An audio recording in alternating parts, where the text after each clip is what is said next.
नमस्कार, न्यूज 21 देख रहे हैं आप और मैं हूं आपके साथ अखिल। बिहार की बड़ी खबरों में बात करेंगे। कांग्रेस ने कहलगांव विधानसभा सीट के लिए परवीन सिंह कुशवाहा को अपना प्रत्याशी घोषित कर दिया है। पिछले कई महीनों से कहलगांव विधानसभा क्षेत्र में सक्रिय और मेहनती रहे परवीन सिंह कुशवाहा को पार्टी ने अंतिम में मोहर दी है।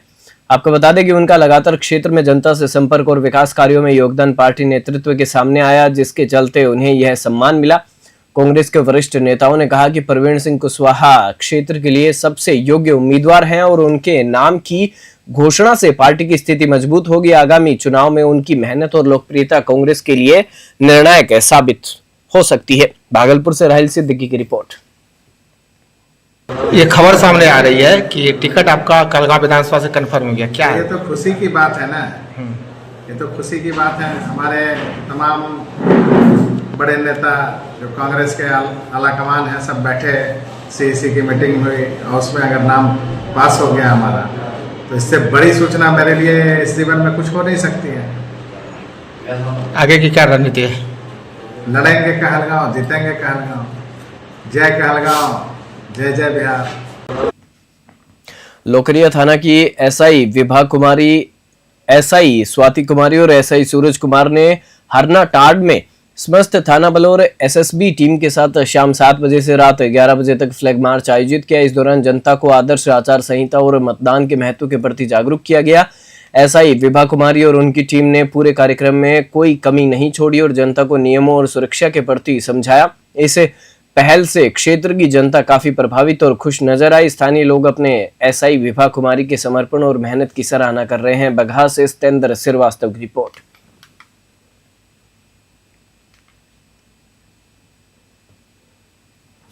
जदयू महिला प्रकोष्ठ के अध्यक्ष जरीना खातून, जो बगहा वार्ड नंबर 26 की निवासी हैं, गरीब और जरूरतमंद महिलाओं के अधिकारों की हकीकत के लिए लगातार संघर्ष कर रही हैं। वह समाज और सरकार से गरीब महिलाओं के लिए सुविधाओं की मांग करती हैं और जैसे सरकार से जारी 10,000 रुपए जीविका राशि दिलवाने का काम भी कर रही हैं। जरीना खातून महिलाओं के सुख दुख में हमेशा उनके साथ रहती हैं और किसी भी प्रकार के शोषण को बर्दाश्त नहीं करती। आज उनकी आवाज पर बगहा की महिलाएं उनके साथ खड़ी हो जाती हैं।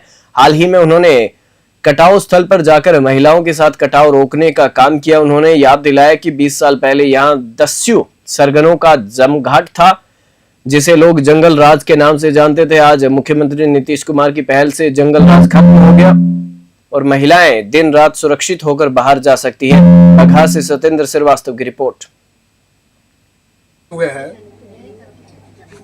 बगहा के गोड़िया पट्टी गांव में आए हुए हैं। यहाँ पर जदयू के किसान प्रकोष्ठ की महिला जो अध्यक्ष बनी हुई है, इनके बारे में मैं कुछ जानना चाहूँगा। मैं न्यूज़ 21 से मनोज श्रीवास्तव। मैडम, आपका शुभ नाम क्या है? मेरा नाम जरीना खातून है और 26 वार्ड नंबर के रहने वाली हूँ। अच्छा, अभी जो किसान प्रकोष्ठ की महिला जो है आप, मतलब कि ये आपको बनाया गया है, तो इसमें आप जनता के बीच में क्या क्या कर रही हैं? जनता के बीच में यही कर रहे हैं कि 10,000 रुपया दिलवाने का काम कर रहे हैं और जो आया है नीतीश बाबू का देन है, इन लोग को दिलवाने का काम हम कर रहे हैं। अच्छा, अब ये बताया जाए, ये जो महिला आई हुई हैं, क्या इन महिलाओं का मतलब कि महिला लोगों का क्या क्या काम आप करते हैं? अब जौन इन लोग का दुख सुख होगा, जहाँ कुछ ई होगा वहाँ हम खड़ा होंगे। अच्छा, अभी देखने में आया है कि यहाँ गोड़िया पट्टी घाट पर बहुत से गांव और बहुत से फसल नुकसान हो गए हैं, तो इसमें आपका क्या मदद हुआ है? हम लोग उसको कटाव हो रहा था जब जी, तो उसमें हम लोग पूरे जनते मिलकर उसको रोकने का काम किए जी, और उसमें लगे हैं। अच्छा, एक बात बताइए, अभी जो मतलब कि आप जिस पोस्ट पर हैं, वो तो पोस्ट आपका ही है, लेकिन अभी औरतों का क्या स्थिति और परिस्थिति है? औरतों का था आज जो 15 साल जो था, जो डर से लोग घर में थे, जी जी, अभी जो है ये नीतीश बाबू का देन है कि बेधड़क बेडर से जब भी पाती हैं, रात बिरात जब भी वो बाहर निकल जाती हैं, अपना काम करती हैं, गर्व से करती हैं। ये नीतीश बाबू का देन है। धन्यवाद। आगामी विधानसभा चुनाव के दूसरे चरण को लेकर जिला प्रशासन सक्रिय है। बृहस्पतिवार को जिला अधिकारी नवल चौधरी पीरपेंती पहुंचे और विभिन्न बूथों का निरीक्षण कर चुनाव की विधि व्यवस्था का जायजा लिया। उन्होंने बताया कि निर्वाचन आयोग के निर्देशों के अनुसार सभी तैयारियां की जा रही है। इस दौरान केंद्रीय रिजर्व पुलिस बल के रहन सहन, बूथ की सुविधाएं और संवेदनशील क्षेत्रों का सर्वेक्षण भी किया गया। इस बार लगभग 50,000 नए वोटर अपना मतदान करेंगे। जिला अधिकारी ने सभी पीरपैंती वासियों से लोकतंत्र के महापर्व में भाग लेने और मतदान करने की अपील की है। उन्होंने आचार संहिता का पालन जरूरी बताते हुए कहा कि सोशल मीडिया पर प्रचार हेतु मीडिया कोड से अनुमति आवश्यक है और अफवाह फैलाने पर आईटी एक्ट के तहत कार्रवाई होगी। मौके पर SP Hridaykant, deputy collector Sarfaraz Nawaz, अनुमंडल पुलिस पदाधिकारी पंकज कुमार, थाना प्रभारी नीरज कुमार, अंचलाधिकारी चंद्रशेखर कुमार सहित अन्य अधिकारी मौजूद थे। भागलपुर से सौरभ दुबे की रिपोर्ट। विधानसभा चुनाव को लेकर के आप देख रहे हैं कि मैं एसएसपी साहब, हमारे एसडीओ, एसडीपीओ, डीसीएलआर, समस्त अधिकारीगण हम लोग यहाँ भ्रमण कर रहे हैं। और जो हमारा सेंटर होगा, जहाँ से हमारा डिस्पैच होगा, और हम लोग और भी जो निर्वाचन आयोग के निर्देश के लोग में भी प्रिपरेशन करेंगे, हम लोग वो सारे सेंटर्स को देख रहे हैं। उसके साथ साथ ही हमारे यहाँ काफ़ी संख्या में सीएपीएफ के बल आ रहे हैं, उनका आवासन कैसा होगा, उन्हें कोई असुविधा नहीं। इन सारी चीज़ों पे हम लोग विजिट कर रहे हैं और मुझे विश्वास है कि हमारी टीम पूरी तरीके से सभी चीज़ों की तैयारी को कर ली है और मुझे ये विश्वास है कि हम लोग काफ़ी बेहतर तरीके से चुनाव करेंगे। पूरे जिला भर में लगभग 18,000 से ज्यादा लोगों का प्रस्ताव भेजा गया था, जिसमें से 11,000 लोगों के ऊपर कार्रवाई हो गई है। बाकी से लोगों पे अलग अलग चरण में वो प्रक्रियाधीन है। दियारा क्षेत्रों में कैसी व्यवस्था है सर? क्योंकि दियारा क्षेत्र में जल जमाव था, अभी बारिश कम हुई है तो थोड़ा पानी निकल रहा, तो दियारा क्षेत्र में पैदल गश्ती की व्यवस्था रहेगी। जहाँ पे मोटरेबल है वहाँ पे बाइक से भी पेट्रोलिंग की व्यवस्था रहेगी और अश्वारोही दल की भी हम लोगों ने मांग की है। इसके अलावा बोट वगैरह से भी हम लोगों की पेट्रोलिंग रहेगी। बक्सर शहर के कटहरवा घाट के पास गुरुवार की सुबह गंगा नदी से एक युवक का शव मिलने से क्षेत्र में सनसनी फैल गई। शव के हाथ पैर गमछा से बंधे होने की वजह से लोगों में यह आशंका जताई जा रही है कि यह हत्या का मामला हो सकता है। सूचना मिलते ही सदर एसडीपीओ गौरव पांडे और नगर थाना की पुलिस टीम मौके पर पहुंची और जांच शुरू कर दी। फिलहाल युवक की पहचान नहीं हो पाई है। शव को पोस्टमार्टम के लिए भेजा गया है और पुलिस मामले की हर पहलू से जांच कर रही है। स्थानीय लोगों के बीच इस घटना को लेकर तरह तरह की चर्चाएं हो रही है और पूरा क्षेत्र घटना से भयभीत है। बक्सर से धीरज कुमार की रिपोर्ट। थाना टाउन थाना को स्थानीय लोगों के द्वारा सूचना दिया गया कि कटहरवा घाट के पास एक व्यक्ति का शव पानी में डूबा हुआ है। सूचना पे थाना और हस्ताक्षरी भी हम लोग वहाँ पहुँचे और शव पानी में डूबा हुआ था। शव को निकाला गया और जब देखा गया तो उसका हाथ पैर बांधा हुआ था। एफएसएल की टीम को भी बुलाया गया है और जो उसमें आगे नियम संगत कार्रवाई होगी हम लोग करेंगे। अभी तो हम लोग शव की पहचान करवा रहे हैं कि शव कहाँ का है। सर क्या प्रतीत हो रहा है सर? नहीं, हाथ पैर बांधा हुआ तो जाहिर सी बात है कि वो संदिग्ध ही है। चूँकि अब उसकी पहचान कराई जा रही है तो जिससे और उसके बारे में जानकारी प्राप्त हो सके। लखीसराय जिले की 2 विधानसभा सीटों के लिए नामांकन प्रक्रिया 10 अक्टूबर से शुरू होगी। अनुमंडल परिसर में निर्वाचनी पदाधिकारियों द्वारा सभी प्रशासनिक तैयारियां लगभग पूरी कर ली गई हैं। जिला प्रशासन ने शांतिपूर्ण, पारदर्शी और सुव्यवस्थित नामांकन सुनिश्चित करने के लिए कड़ी सुरक्षा व्यवस्था की है। अनुमंडल पदाधिकारी प्रभाकर कुमार ने बताया कि दोनों विधानसभा क्षेत्रों के लिए अलग अलग हेल्प डेस्क बनाए गए हैं, जहां उम्मीदवारों को नामांकन से संबंधित जानकारी और सहायता मिलेगी। भारत निर्वाचन आयोग के निर्देशानुसार नामांकन सुबह 11 बजे से दोपहर 3 बजे तक लिया जाएगा। नामांकन की अंतिम तिथि 17 अक्टूबर है, समीक्षा 18 अक्टूबर और नाम वापसी की अंतिम तिथि 20 अक्टूबर निर्धारित की गई है। लखीसराय से संतोष कुमार गुप्ता की रिपोर्ट। एक संसद सुरगढ़ा विधानसभा क्षेत्र के लिए जो 10 तारीख से नामांकन शुरू होने वाली है, उसके लिए हमारे पास नामांकन पत्र आ चुका है।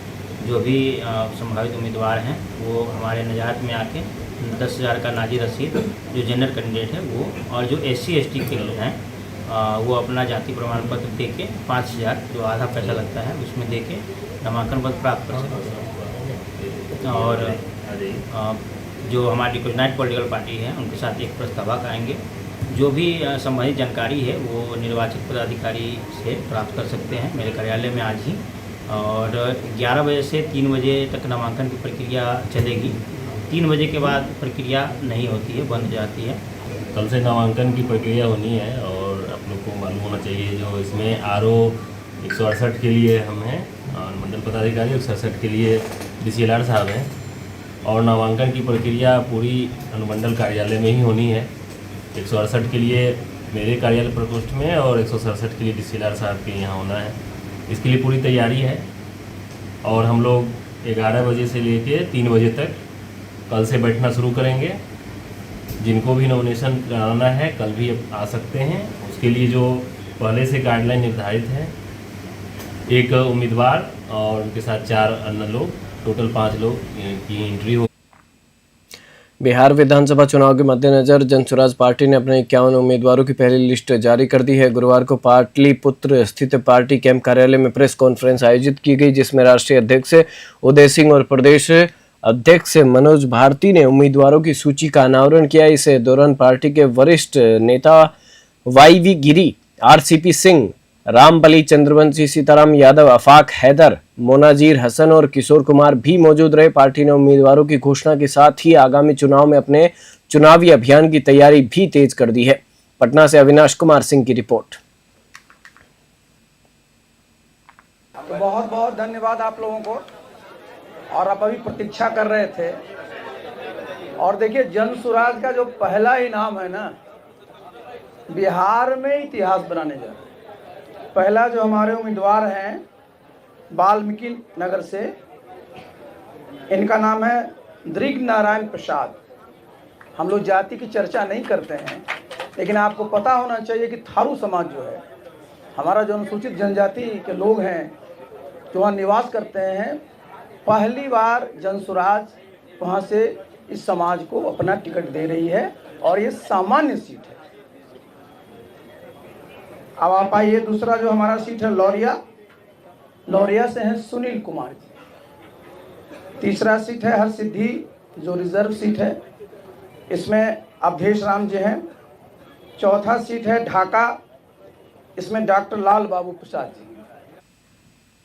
सहरसा जिले के पत्थरघट थाना अध्यक्ष शशि कुमार के नेतृत्व में आगामी विधानसभा चुनाव को शांतिपूर्ण निष्पक्ष तरीके से संपन्न कराने के लिए फ्लैग मार्च निकाला गया। पुलिस अधीक्षक हिमांशु के निर्देश पर जिले के सभी थाना क्षेत्रों में पुलिस बल और केंद्रीय अर्धसैनिक बल यानी कि सीआरपीएफ के जवानों ने फ्लैग मार्च किया। यह मार्च संवेदनशील और अति संवेदनशील इलाकों में आयोजित किया गया, जिसमें स्थानीय पुलिस, सशस्त्र बल और सीएपीएफ की संयुक्त टुकड़ियां शामिल थी। मुख्य उद्देश्य जनता में सुरक्षा की भावना बढ़ाना और असामाजिक तत्वों में भय पैदा करना था।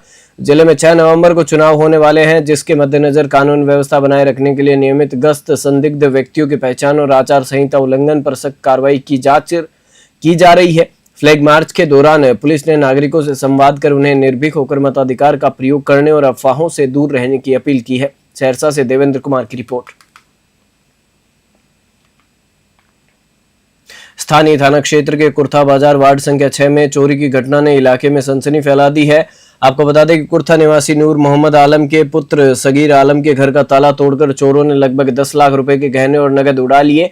जानकारी के अनुसार पूरा परिवार शादी समारोह में गया था। तभी चोरों ने देर रात घर में घुसकर ताले तोड़े और घर में रखे 2.5 लाख रुपए नगद और पत्नी के लगभग 8 लाख रुपए के गहने ले गए। घटना की सूचना पर घर लौटने पर पिता और छोटे भाई ने इसकी सूचना दी। घटना की जानकारी मिलने पर पुलिस मौके पर पहुंची। कुर्था थाना अध्यक्ष समीर कुमार ने बताया कि आवेदन मिलने के बाद तहकीकात शुरू की जाएगी और 2 लोगों को नामजद अभियुक्त बनाया गया है। अरवल से रंजन कुमार की रिपोर्ट।